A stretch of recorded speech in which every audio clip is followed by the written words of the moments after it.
morning, good afternoon, and good evening to our global listeners. Welcome to Be Me Global, a safe place where you can authentically keep it real and be yourself. Be Me Global is establishing a social platform that is allowing everyday people to share their personal story, talk about real issues, and even provide us some real practical solutions they learned along the way. Our team understands that in order to influence, inspire, or empower anyone, it's very important for us to build a bridge of connection with our community. And so that's the goal of BME, the BME podcast, is to basically allow us to build a bridge of communication, restore that bridge of communication with you, with us, with our neighborhood, with our community. And so I'm so excited to actually introduce you guys to our special guest by the name of Ericka Johnson. So glad that you're here. I've been waiting for this moment to get with you and really allow you to really just take our audience on a journey regarding your personal story. So welcome. I'm so excited that you're here. I am excited to be here and share my story, and hoping that as I share, that this will free people and have the confidence for them to share their story, and also be set free and healed through this. So I am excited to be here. I'm so glad it shows all over you, your excitement. So I just want to give our audience a disclaimer that, of course, if you guys have seen some of our previous seasons or previous episodes, I want to give the disclaimer that as we go through this journey with Ericka Johnson, that there's going to be times when we're going to get really transparent. There's some times when, we're going to be really vulnerable. And then there's times when sometimes it may get really, really kind of raw. But I think it's going to be worth the effort of going to those places and just showing you something very real and transparent. So Ericka, as we get started, one of her focuses is really going to be, as she takes us on the journey of telling her story, she really just wants to horn in on some of the things she encountered along the way that was centered around anxiety, depression, and even thoughts of suicide. So I'm going to let you just kind of begin to set the foundation, begin to let us know, starting from your childhood all the way to your adulthood. Just take us through these different phases. And you got it. Yes. I really want to express where a lot of, and again, I didn't realize until I became an adult. Yes. Where these thoughts came from. So I had to go to the origination, and that was in childhood. Okay, great. And in my childhood, I grew up in an emotional, dysfunctional home. It was a lot of anger, a lot of physical abuse, a lot of verbal abuse. From those you love, those you grew up in the house with. And when you taught that as a child, your thinking become dysfunctional in so many ways. I, as a child, also encountered molestation from a close relative. And so that added to layer after layer. Yes, dysfunctional thoughts. I began to act out by fighting, because that's what I saw in my home. So I would fight at school. I was angry. I was bitterness. All that was growing inside of me because it was planted inside of me as a child. Okay, so we're talking like between 5 to 8 years old. Is that kind of, or did it go up until before you enter school? You're just trying to go into. Yes, so this would start that I can remember. Yes. At about 5, 6 years old. Okay. And it would follow me. Now the molestation did happen, probably I would say about 6, 7, 8. Okay. But then nothing after that. Okay. But the verbal abuse and the physical abuse that remained until high school, in the home. And so growing up in that, like I said, caused a lot of dysfunctional thinking, and I didn't trust people. Okay. I had to, I thought a lot in school, for no reason, just what I saw in the home, I was actually putting it out there Mm-hmm. in school. So just outside listening in. So I hear you describe the environment. Yeah. As far as you can remember as a Yes. child.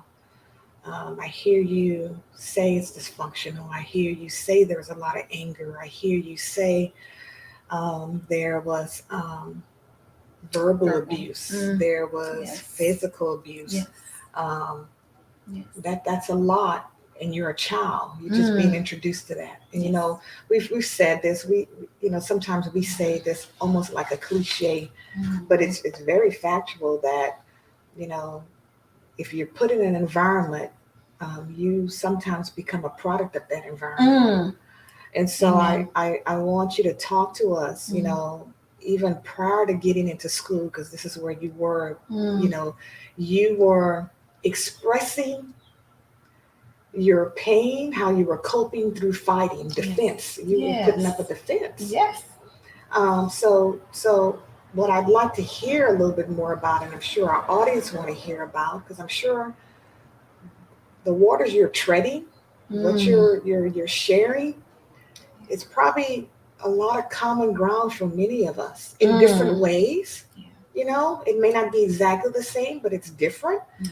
And so since you've gone there, I want to understand if you can remember prior to getting to school and expressing through physical fighting and defending yourself.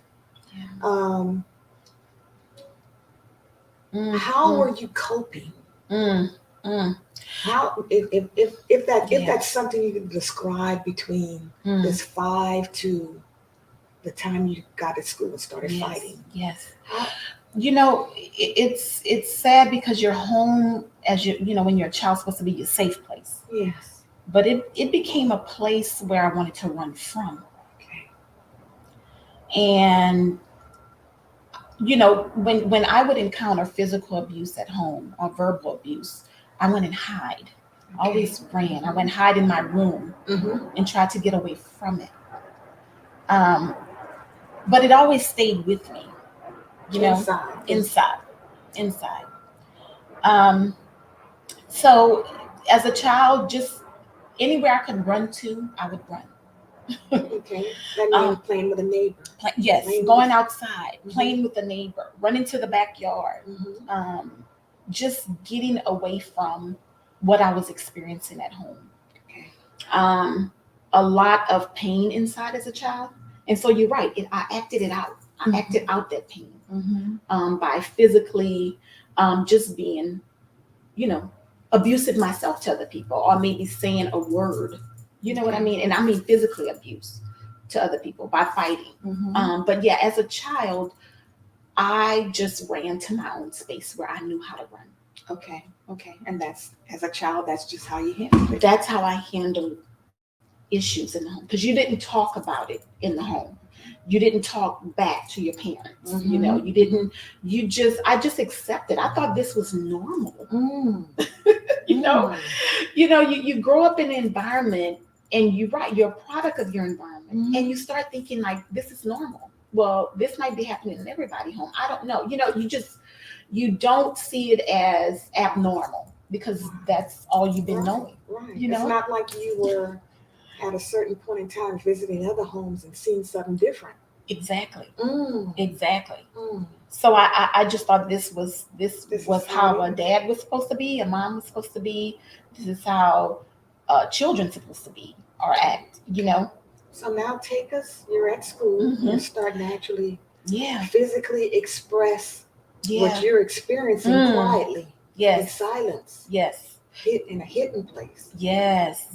And over the course of being in school, you know, I remember fighting as early as first, second grade, hitting people, punching, you know, and that would follow me, like I said, all through high school. You know, I got in a few fights in high school, but it was always this anger inside of me because I couldn't express it at home, right? So your abuser punches you, I can't fight back because they're an adult, they're a parent, and so I have to draw back. But I was able to take that and hit someone else. you know, Look at that. and finding that was normal until And it goes back to, I remember in a previous episode where one of our other guest speakers talked about this phrase that hurt people, hurt people. Broken people break people. But free people, free people. And Yes. I know as you continue to tell your story, you're going to bring us to that place of this phrase I just described. Yes. Yes. I know we're going to land there eventually. But tell us so now are you in elementary? Like you said, you were fighting as early as first grade. Yes. Just take us through I guess, preschool, elementary, high school. And then if you can tie that into maybe where you really start having anxiety or maybe start having your first act of depression in a way that you knew it. Yeah. Because sometimes maybe you didn't even know it. You don't know it as a child, right? Just take us through your school phases. Yeah. Yeah. Elementary, again, like I said, and you're right. Broken people break people. I was broken inside as a child. Now remember, when you're a child, you're not thinking. You don't have the capacity to think like an adult. Exactly. So I, again, acting out that abuse by hitting people, by starting fights in elementary school. I'm hurt. I'm about to hurt. Yeah, I'm hurt. I can't hit my abuser, so I'm going to hit somebody. And that's how I grew up. And then you see that all around you, with family and being in the home.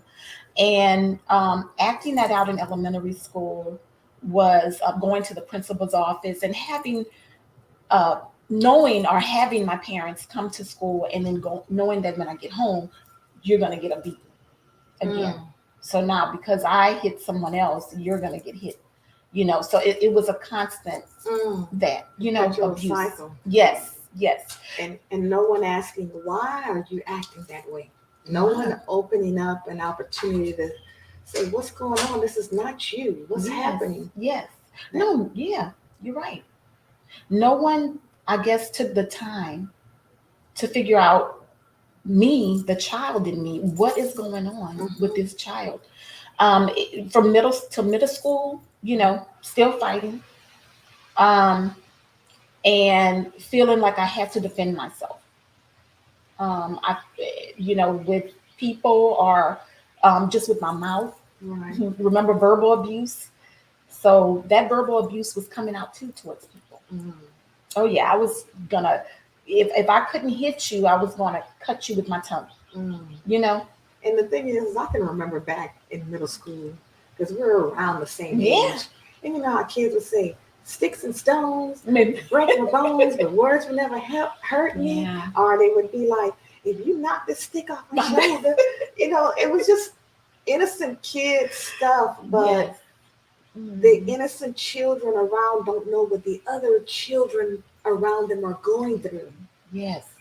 Not knowing that a child might, or my friend at school might be suffering from physical abuse. Why is this person a bully? You hear that all the time. Bullies are sometimes bullied themselves. And looking back on it, yeah, I could say honestly, I was a bully. Wow. Because I was being bullied, But now you just changed your perspective. Because I never heard it like that before. We know that there's bullies and why they're bullies and we need to address the bullies, but we never change the lens to say what's causing that person to be a bully. Yes. You just change your perspective on even how I'm processing that now. Yes. Wow. When you have that much pain in your life and that much abuse, the bully is only going to act out what he's learned at home, or his environment, or her environment, whatever. We're a product, like you said, of our environment, and hurt people. And that is so true. And I would do that until high school. Okay. High school was a place where, again, I felt like I had to defend myself. Always. I don't know why. It's like that spirit just followed me. Still going through abuse at home. And one day, I had an encounter at home, and it was a big fight in the house, Okay. and my abuser was, coming at me and trying to hit me, and I was running. Mm. And my brother, him and I were very close, he attacked my abuser Okay. with, I remember it was this huge object, Okay. and he came and he just hit him over the head, and it stopped. It was like a moment in time where I'm watching him on the floor, my abuser, on the floor, and my mom just grabbing him and saying, "We got to get to the hospital." And my brother and I were rushed to my sister's house, a safe place. Okay. Um, that changed everything. Mm. The abuse stopped From that moment. from that moment on. Because now we're getting older, we're in high school. Mhm. And so he can't hit us like he used to when we were children. Mhm. Now we could at least Speak up. speak up and fight back.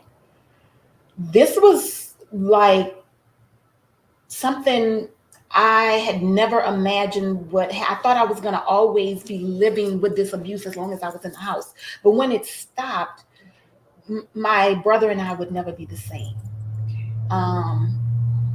We was taken to my sister's house, like I said, and that was the first night that I encountered anxiety. Oh, okay. Okay. Didn't know what that felt like. Had never experienced anything like that before. What was happening? It was When you just, say anxiety, what did that feel like? Or yeah, it was thoughts racing. It was heart rate racing. It was sweating. Mhm. It was almost like a panic, like you're in your skin, but you're running, like fight or flight, like that instinct inside of you. And it would last all through the night. And knowing that I had to go to school the next morning, I asked my sister to help me to calm down. I didn't know what I was experiencing because as a child, no child is supposed to experience this, right? Right. My thought was like that. But as I was feeling that way, I just wanted to rest, but I couldn't find rest. And so I remember my sister giving me a pill to take, and she said that was going to help me to sleep, calm down and sleep and rest. And I take this pill, and I'm still shaking. I'm still nervous, And finally, till the next morning, it's time to go to school.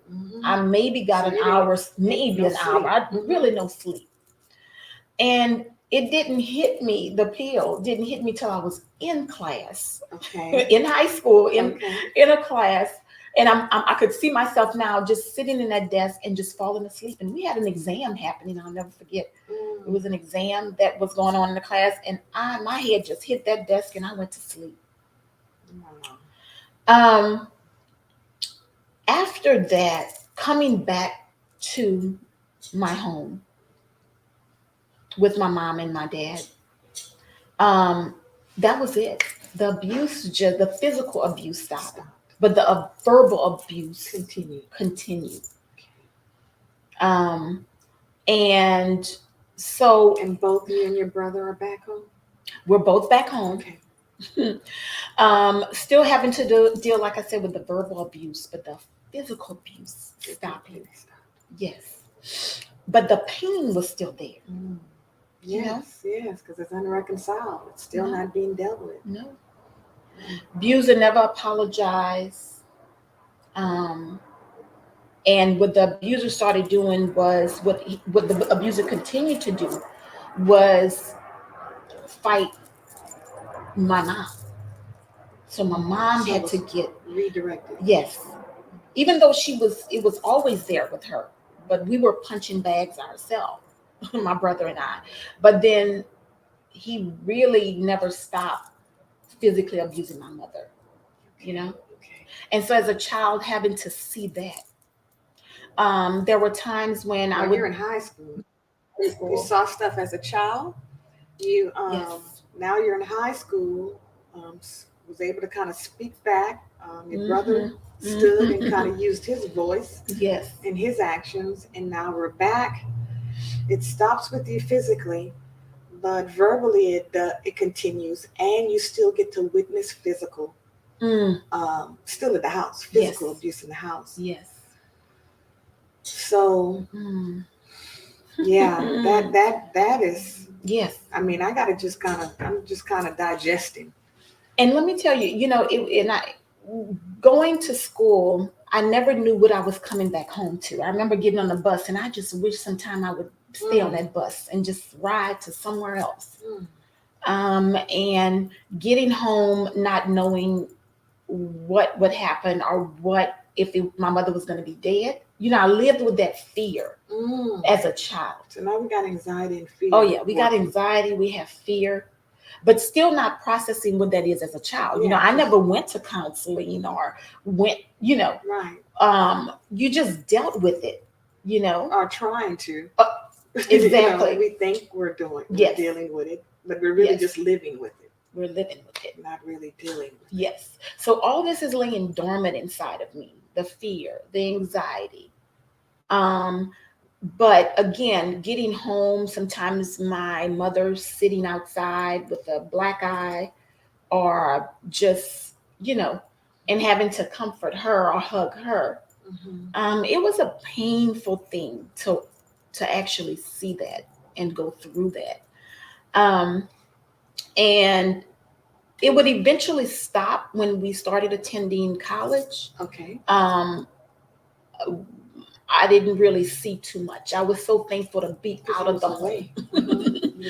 Yes. Oh, as soon as I could get out of that house. Remember, I told you as a child, I would run just to get away. But as soon as I turned of age where I can get out of the house, Mm-hmm. I did it. I just wanted to get as far away as I could, Okay. any way that I could. Okay. Now we're in college. Yes, yes, we're in college. I went to a few universities, Mhm. and but still laying with that pain of fear, anxiety, depression, but still just living with it. Started drinking alcohol, going to parties in Mhm. school, getting high, Mhm. marijuana, Mhm. all that, just to not think about what I had been through Mm. as a child. Didn't want to feel it. Didn't want to No, think about didn't it. want to think about it, didn't want to feel it. Um, and so, So all that's being submerged. oh All of yes, that's being put in a certain compartment. And yes, you wake up every morning, put your yes, clothes on, your yes. mask on, and Oh yeah, I Yeah. maxed it real good. I put on that mask, and it was painful. But I would cry at times alone. I would deal with it in my own way. Mhm. Um, Going to back to my childhood, I remember just a little bit of that as I'm thinking about what I'm saying now. Um, Going in my room and having a teddy bear and taking a knife and just stabbing the teddy bear that Mm. my abuser had given to me, as a child, Okay. taking out that anger, any way On the to, teddy bear. yes, on the teddy bear, just having all this anger inside. But going back to college, Mhm. just still anytime um, someone did me wrong or I needed to protect myself, always feel like I had to either verbally attack someone or physically attack. I always felt that no one was going to hurt me like my abuser did. Mm-hmm. Okay. It's Wow. almost like I couldn't fight back with them, so I'm going to not let anyone else do that to me. Yes. Um, Another thing I learned in my childhood was just as I went through all that physical abuse, what a marriage and a man looks like, What so I started dating guys who was sometimes verbally and physically abused. You were attracting that. Yes, I that was a same thing because it was still in you, yes. unreconciled. And Yes. as I share and I talk with people, and as I have gone through a journey, I'm learning myself. But it's almost as if there's an invisible scent that's on us when we don't reconcile Yes. issues within us. I don't know how to explain it other than sometimes there's an invisible scent that sits on us, and that's who we attract. Until we reconcile and we are exuding a different scent, that scent stays and lingers like perfume on us. Yes. And if the law of attraction goes into place. And so whether it's a male, whether it's a female, whether it's a boy or a girl, you start wondering why these same kind of people keep coming into my life. Yes.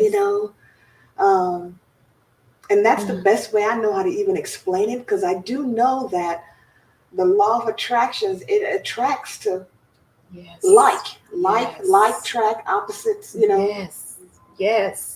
And so just listening to you say that now I'm in college, and I just thought I made a vow internally in myself that I'm not going to let anyone hurt me anymore, physically or verbally. But what I didn't know at that time was if I don't reconcile this, I'm going to attract that. That is awesome. That what you just said is. But I didn't know. No one was teaching me. No one was teaching you. No. We didn't know, but I know we're going to get to a place when we start learning. Yes. Oh, yes. But yeah, so and that's so important for even our listeners, our audience to know that it's so important to be transparent and vulnerable in a safe place where you can just empty out. You can just start to just peel back the layers. Yes. And know without being judged, I'm peeling back the layers because it's part of my healing process. Yes. There's a secret weapon in the power of transparency and communication. If someone is willing to take the time to listen, or if someone that was once hurt, that used to hurt, and someone that was once broken, that used to break, and now someone that has gotten free and now freeing. We are the picture of that. Yes. That's the whole reason why Be Global podcast even exists, because it's like we have to figure out how we build the bridge restore the bridge of communication in our own lives, with our own families, with our own friends, and now let's stretch out to the community. Let's stretch out to the city. Let's stretch out to the state. Let's stretch out to our nation, our country. Let's stretch out across every continent on this planet. Yes. And help us as a human race understand how to restore a bridge of communication that's authentic and transparent, because in this exchange we are healing each other. Yes.